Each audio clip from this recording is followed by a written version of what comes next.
All right, shalom, shalom. I'm going to start off by giving infinite praise, glory, and honor unto Yahweh, Bahashem, Yahweh Shai, Bahashem Machakadash. Peace and double honors to the apostles and elders of Great Millstone, the true teachers of all Israel.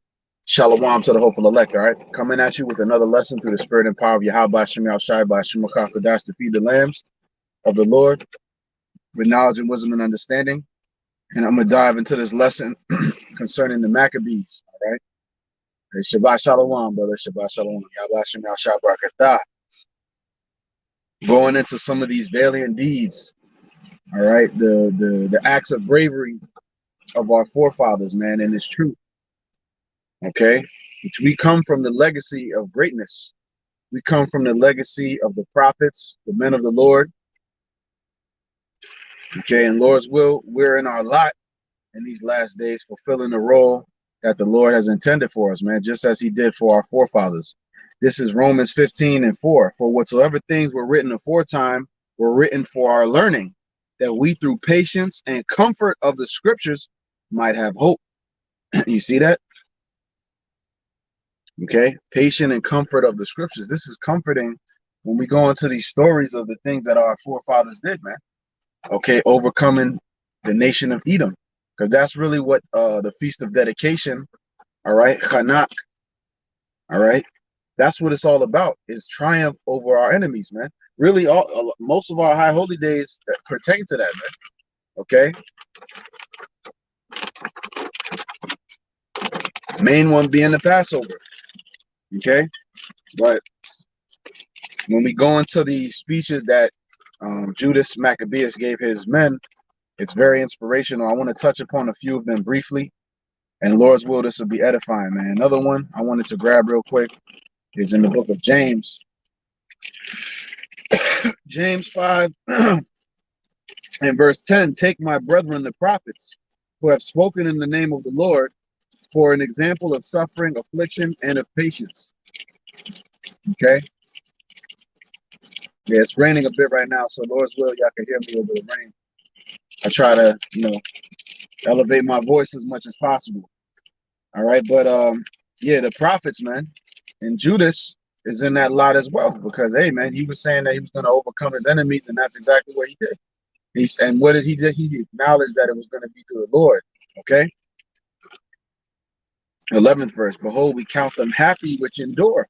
Ye have heard of the patience of Job, and have seen the end of the Lord, that the Lord is very pitiful and of tender mercy.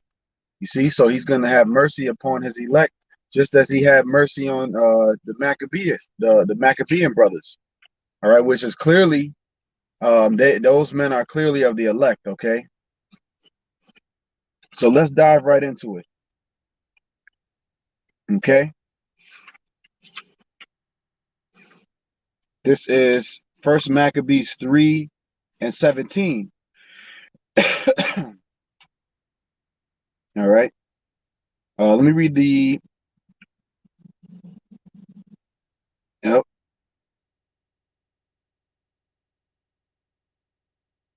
Let me go ahead and jump up a bit. You know what? Let's just read the whole chapter, starting with First Maccabees, the 3rd chapter, going and reading on down. All right.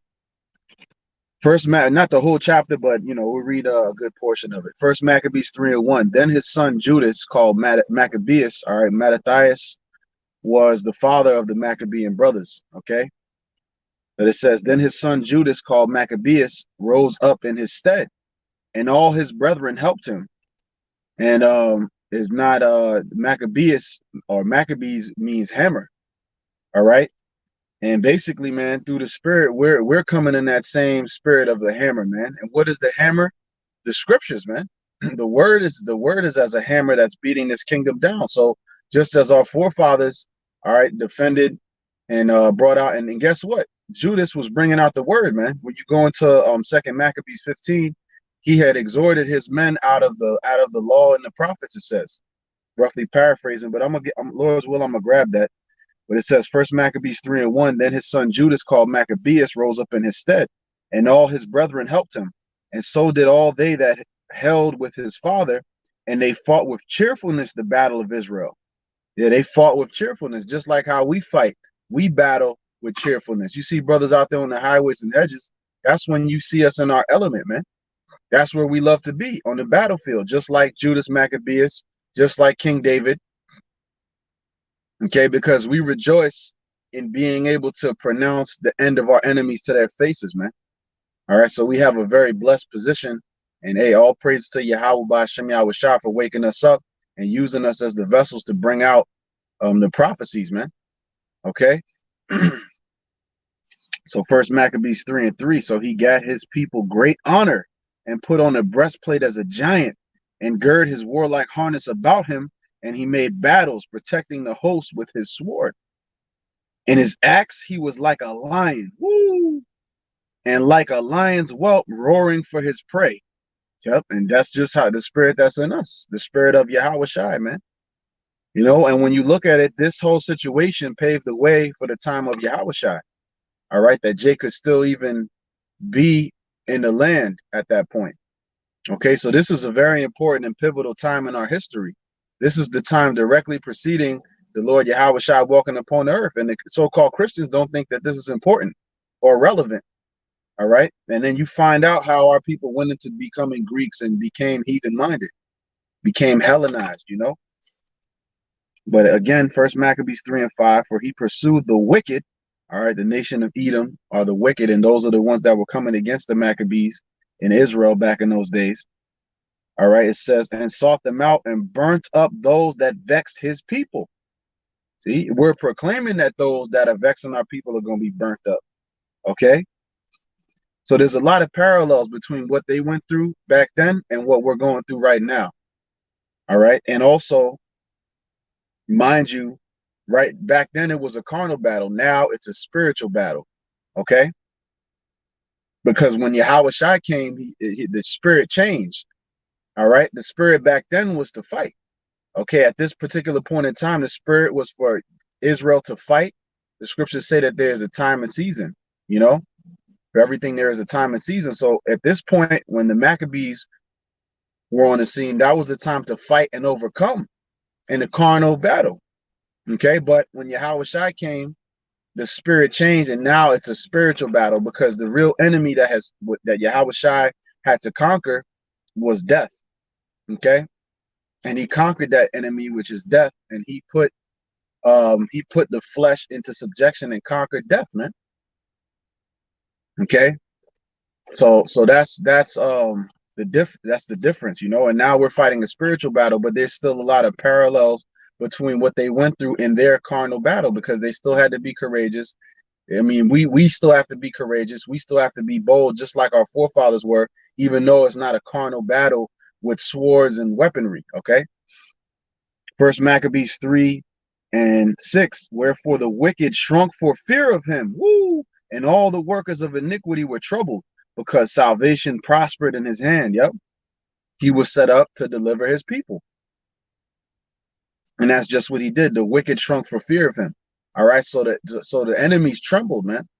All right. And just like how they're going to tremble at the name of Yahweh Shem Yahweh Shai, when all hell breaks loose and these plagues start increasing, man, these people are going to understand. And when the Lord judges America and burns it with fire, they're going to understand to put respect on his name. Okay. If that greasy ass nigga baby could go up to the Breakfast Club and talk about put some respect on his name, how much more the Heavenly Father deserves respect on his name, man. And the Heavenly Father's name is Yahweh, and his son's name is Yahweh Shai. And we worship them both. All right. First Maccabees 3:7.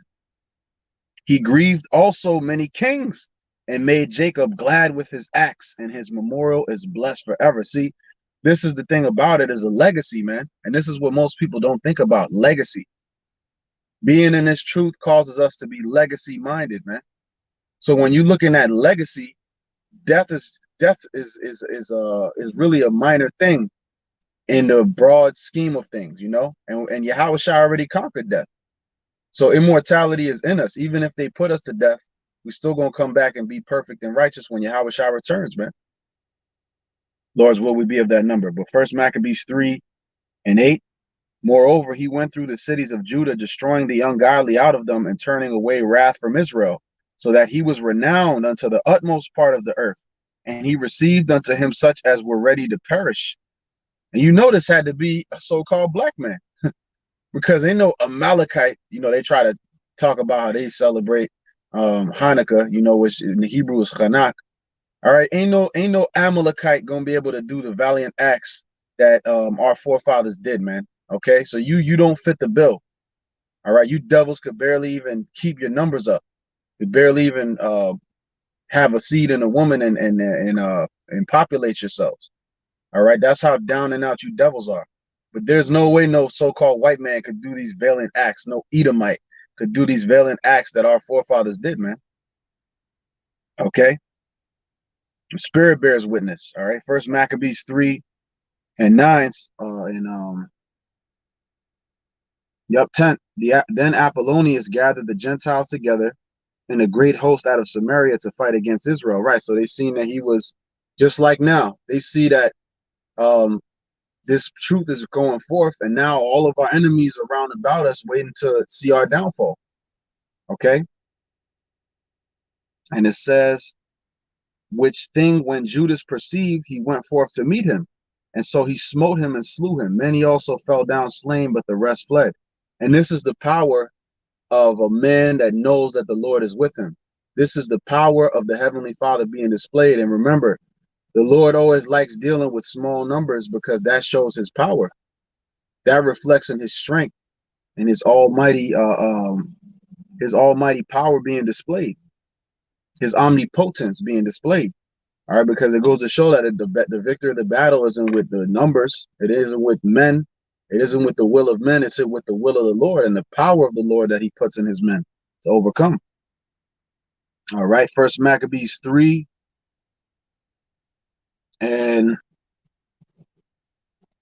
Wherefore Judas took their spoils, and Apollonius swore it also, and therewith he fought all his life long.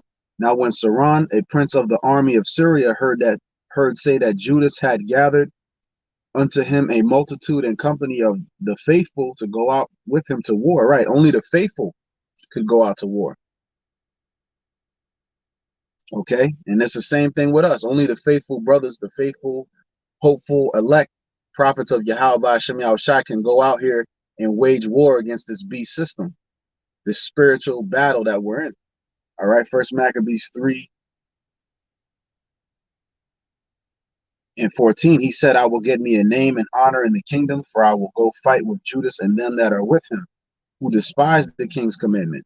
So he made him ready to go up, and there went with him a mighty host of the ungodly to help him. Yep, just like now, all the ungodly, these people that are juiced up. We're looking at, when you look at the masses of people, when you're in the cities of America and abroad, these are basically the masses of the ungodly. Okay, and it's only going to take a few news clips, a little more demonization for all these people that want our heads on a spike, man. But Yahweh Ba'ashem Yahweh Shai is with us, and we're going to win this time around. Israel is going to win this time around, man. Okay? We just have to pray and hope for endurance and for that courageous spirit, just like our forefathers have, which is why we go into these stories, man. All right, First Maccabees 3 and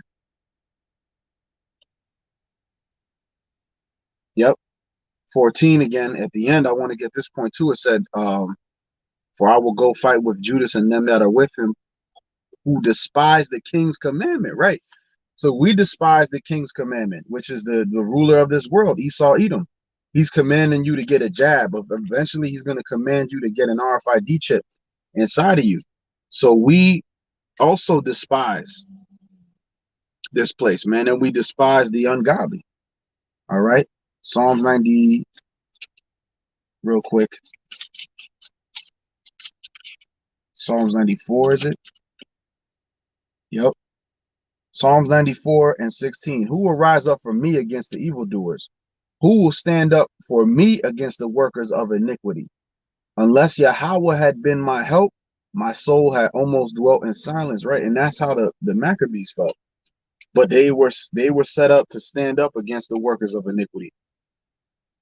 Okay? Which again, those Greeks were Edom, all right, the nation of Edom.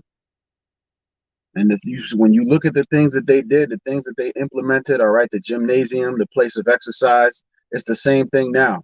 When you go to the gym, you be in the locker room, minding your business. You might have an Edomite just walk in butt ass naked and act like this shit is completely normal. You know,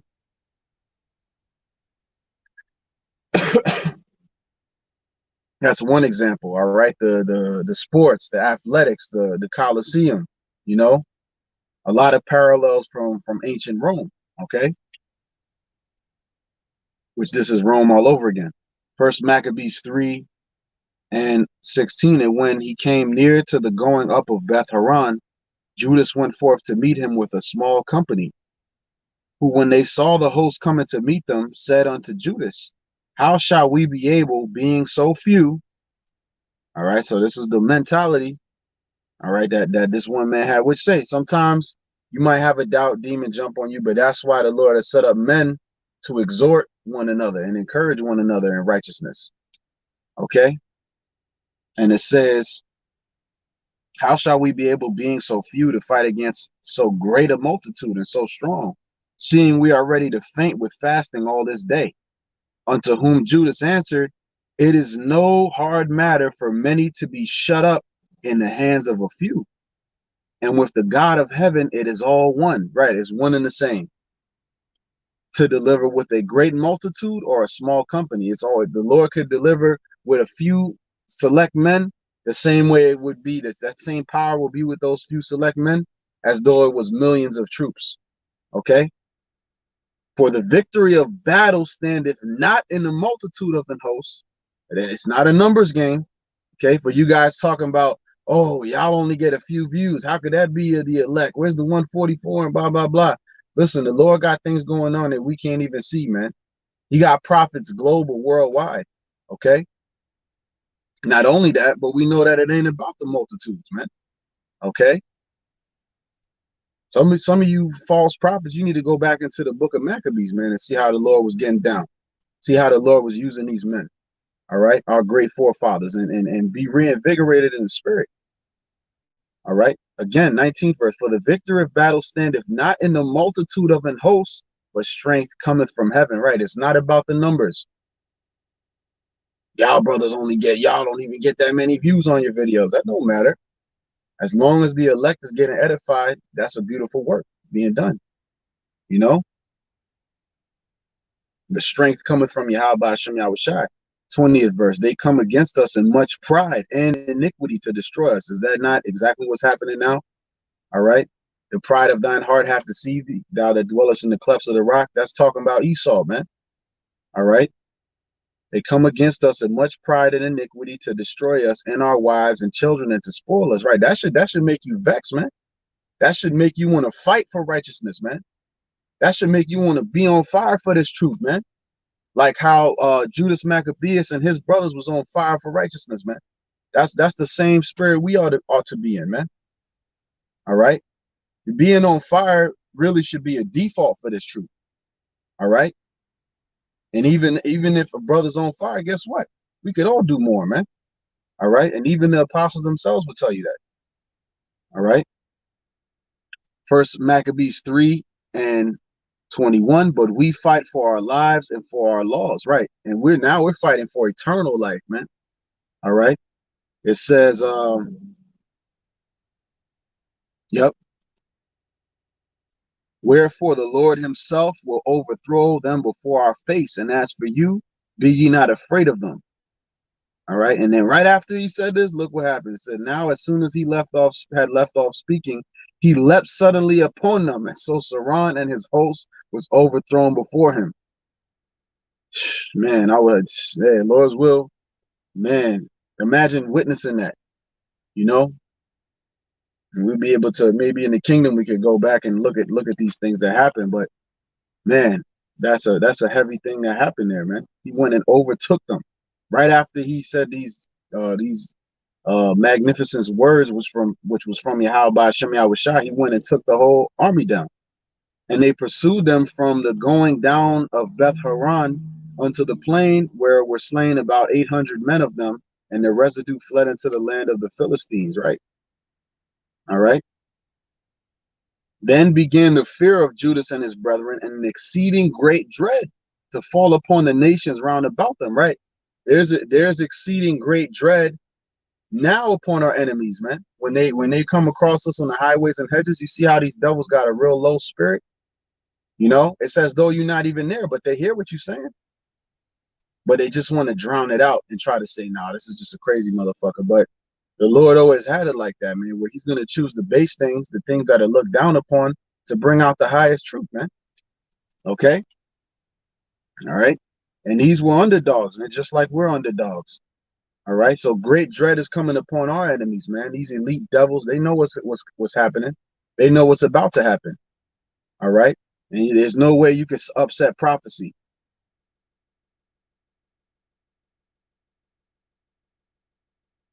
Ah, yep, yep.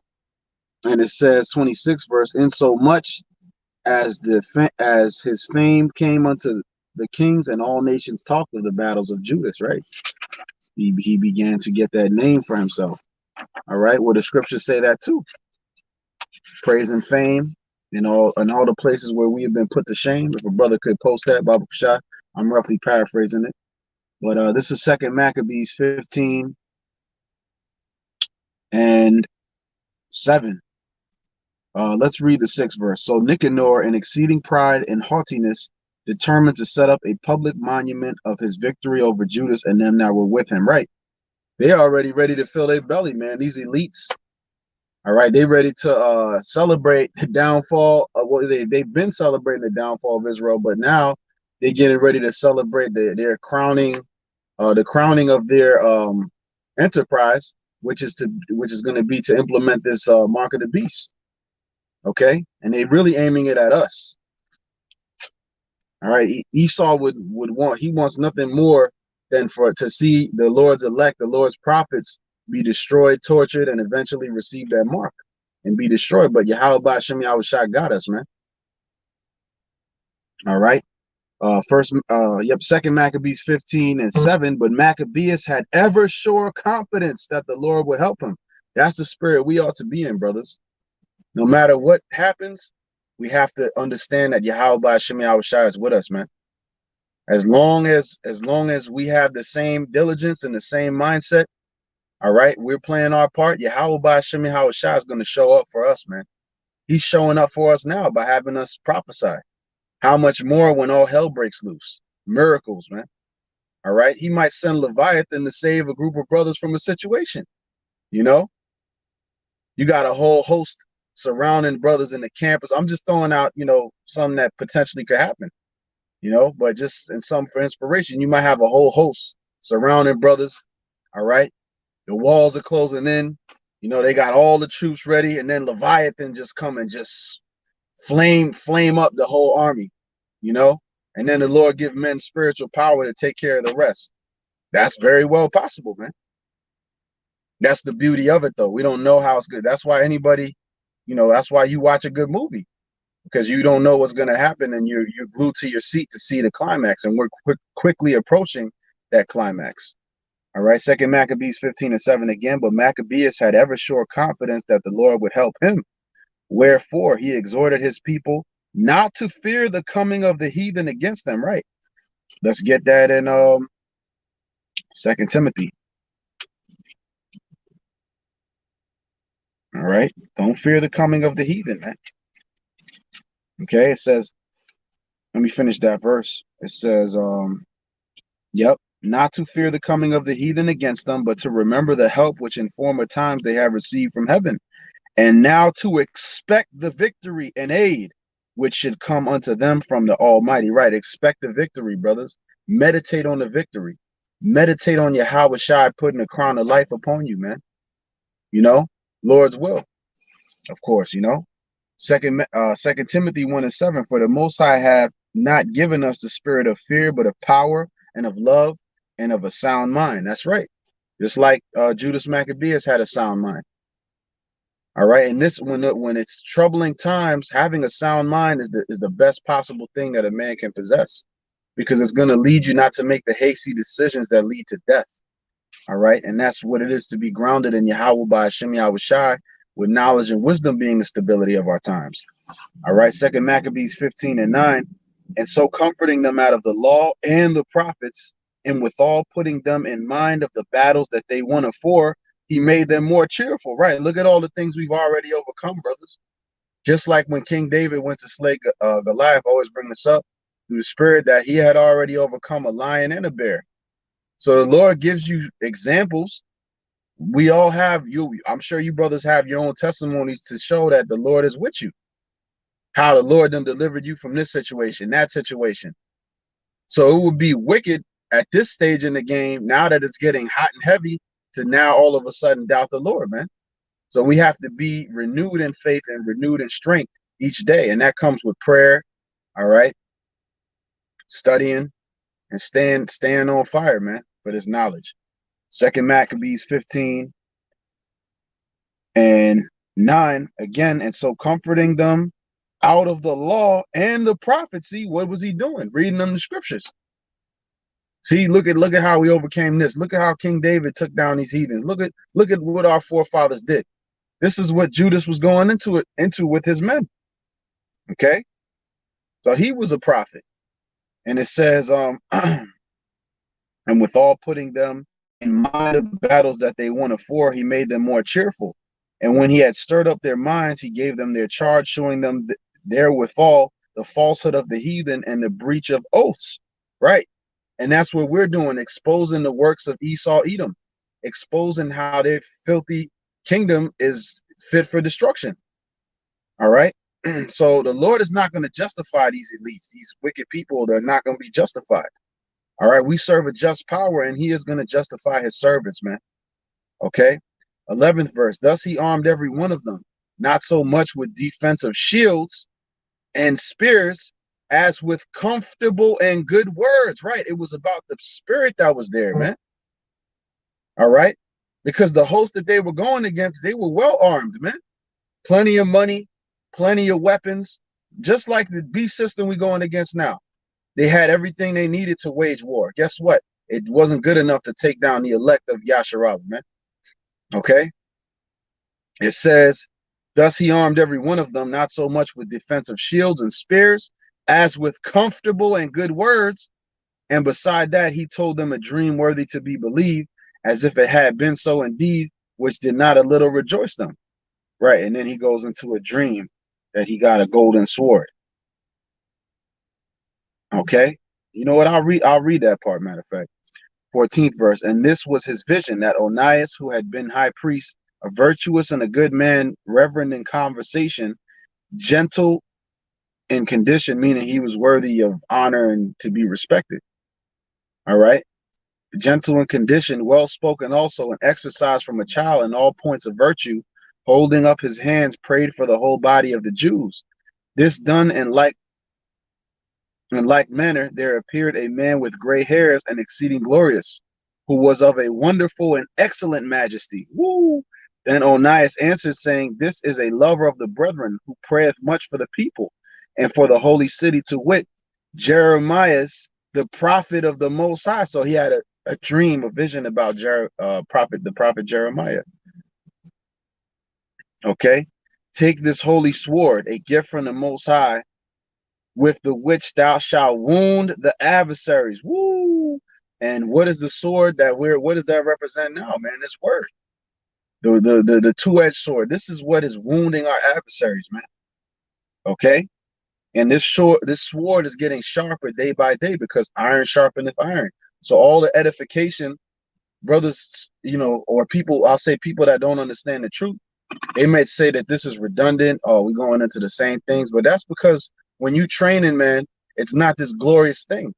Practice, training. That's why a lot of Jakes can't excel in when it comes to boxing or whatever world, because all that requires diligence, just like how this word does. So we have to go into the same things over and over again in order to do what? Sharpen that sword. Okay. But let me read the 17th verse. Thus being well comforted by the words of Judas, which were very good, and able to stir them up to valor and to encourage the hearts of the young men, they determined not to pitch camp, but courageously to set upon them, and manfully to try the matter by conflict, because the city and the sanctuary and the temple were in danger. Yep, they said we're going to try it by conflict, and the Lord justify who he will. All right. And they knew and they expected the victory would be theirs. Okay. The Lord is not going to forsake the righteous, man. All right. And this whole, man, first and second Maccabees is beautiful. I strongly advise brothers to revisit that as myself, I should as well, you know, because we're in that time of the Feast of Dedication. Yep, it says, for the care that they took for their wives and their children, their brethren and kinsfolks was it in least account with them, but the greatest and principal fear was for the holy temple. See, man, that's beautiful. The holy temple. So their main concern was the holy temple.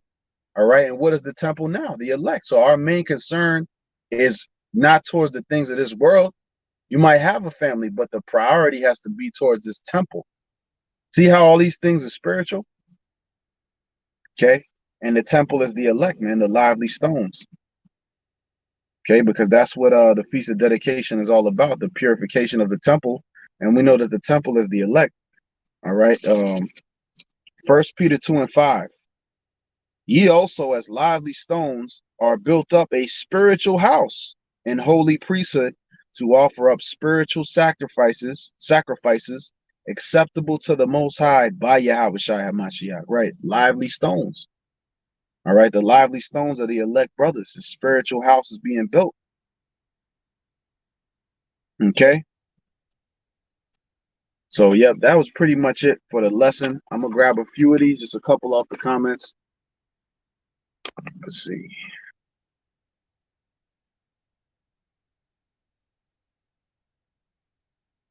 Yep, that's a good one.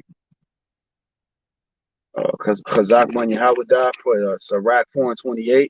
Strive for the truth unto death, and the Lord shall fight for thee. That's right. Strive for the truth unto death, and the Lord shall fight for thee.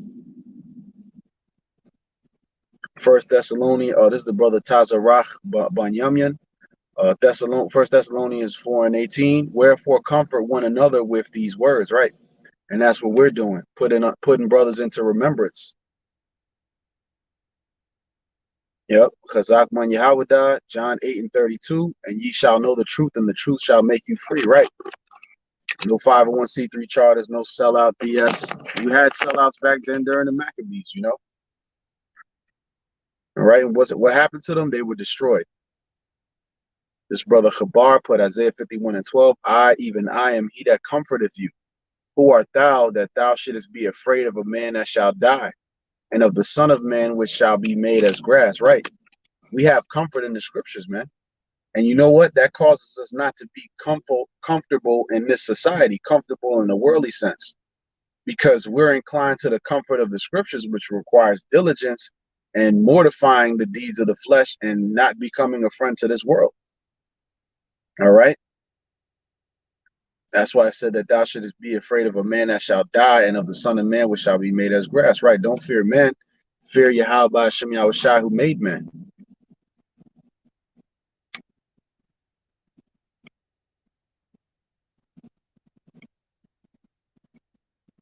Beautiful. Yep. Beautiful. This brother Alma Ibad 444 Shalom, brother Yahbashim Yashabrakatah. Zephaniah 3:18. I will gather them that are sorrowful for the solemn assembly. Yep, a solemn assembly who are of thee.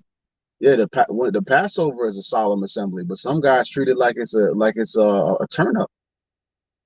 You know, like it's a time to be howling at women and being worldly. You know, not to veer too much, but that's just what that reminded me of. It says, "Who are of thee." Let me read it again from the top. Zephaniah 3:18. I will gather them that are sorrowful for the solemn assembly, who are of thee, to whom the reproach of it was a burden.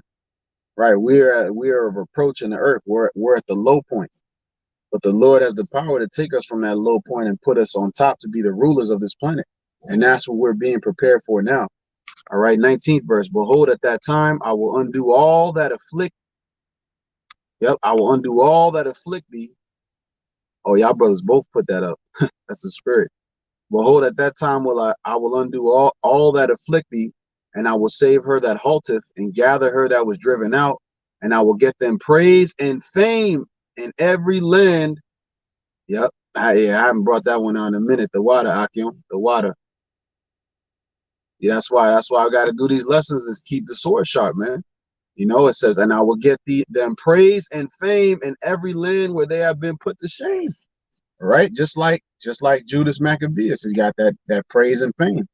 But we don't want to get it for the wrong reason. We want to get it for doing the right thing. Okay, because righteousness is going to be the end thing in the world to come. In this world, wickedness is the end thing. But it's getting to the point where the birthing pains of the kingdom are so apparent that now people are getting rewarded for their wickedness left and right. And there's a heavy spirit of judgment in the earth, man. I could tell you just from people that I grew up with in the last few weeks slash months, like even this last year altogether, I've been hearing nothing but judgment, man. Nothing but judgment. And all these people scoffed against the truth. So you know it's only going to get worse, man. All right, so hold this fast, man. You know what? I know I said that was the last one, but I do want to grab that one.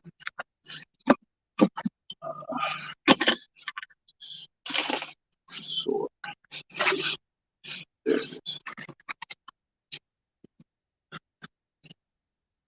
Grab that one real quick. Oh, there's another verse there.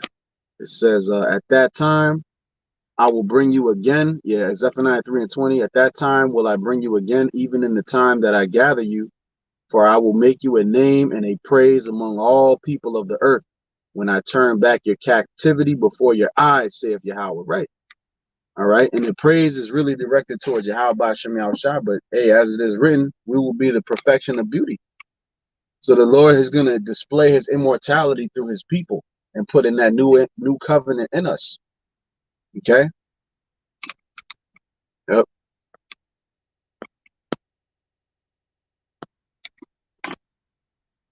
Yep, that's a good one too. Chazak man Yahweh put Deuteronomy 14:2. For thou art an holy people unto Yahweh thy power, and Yahweh hath chosen thee to be a peculiar people unto himself, above all the nations that are upon the earth. Right. When you go into the stories of how our forefathers overcame, it's apparent. Okay. It's apparent that Yahweh Ba'Shem Yahushua is with us. This right here is Revelation 3 and verse 11. I'll read the 10th verse. Because thou hast kept the word of my patience, I also will keep thee from the hour of temptation, which shall come upon all the world to try them that dwell upon the earth. That's right. Okay. So the Lord is going to keep us from that hour of temptation. Okay. But only because what? It says, because thou hast kept the word of my patience. So those that are going to be protected and delivered from the hour of temptation are those that have endured with the word, man. Have remained in the truth, have stood steadfast against all the wicked shit that's going on. All right, Revelation 3, and the reward is coming, brothers. Stay diligent, stay on guard, stay on watch, and Yahweh Ba'Shem Yahushua is going to reward his servants, man. All right, Revelation 3 and 11, and I'll close out with this. Behold, I come quickly. Hold that fast which thou hast, that no man take thy crown. That's right. And the number one man that can take your crown is yourself. You know, if you're being lukewarm, you know, brothers gotta get on fire, you know, get on fire for this knowledge of wisdom and understanding. We all could do more. We all gotta, you know, whatever it is, every brother knows his own individual walk in his truth. We know our strengths and weaknesses. So we know what we have to focus on, you know, and when exhortations goes out, it's the general terms. And if it don't apply, let it fly. And if it does, you know, consider. And this truth is all about us being built up anyways, man. But hey, with that, I'm going to give infinite praise, glory, and honor unto Yahweh, Bahashem, Yahweh Shai, Bahashem Makakwadash. All right, Shalom, Mabarakathama to the hopeful elect. The waterfall, the precepts, Akiam, Lord's will, I could catch y'all on the next one, all right? Shalom.